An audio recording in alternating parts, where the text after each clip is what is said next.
أما بعد فأعوذ بالله من الشيطان الرجيم.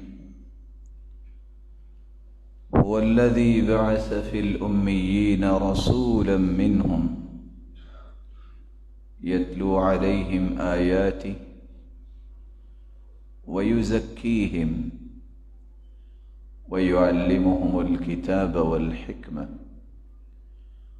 وإن كانوا من قبل لفي ضلال مبين. لائق التکریم سامعین محترم، اللہ ذوالجلال ہم سب کے خالق و مالک ہیں. اس کا احسان عظیم ہے کہ اس نے مخلوق کی رشد و ہدایت کے لیے 1,24,000 پیغمبروں کو مبعوث کیا. ان پیغمبروں کی جماعت میں سب سے آخری پیغمبر محمد الرسول اللہ صلی اللہ علیہ وسلم. مالک الملک نے اس مبارک ہستی کو جو مقام عطا کیا ہے وہ 1,24,000 پیغمبروں کے بشمول کائنات کے اندر نہ آج تک وہ مقام کسی کو نصیب ہوا ہے نہ قیامت تک ہو سکے.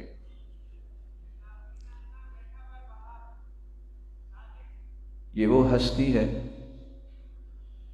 جس ہستی نے خود فرمایا تھا انا دعوت ابراہیم وآخر من بشر بی عیسی ابن مریم.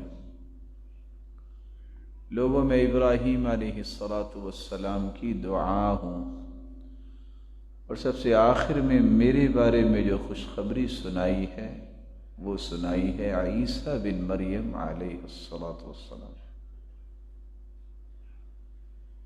یہ وہ ہستی ہے جو فرمایا کرتی تھی انا سید ولد آدم ولا فخر.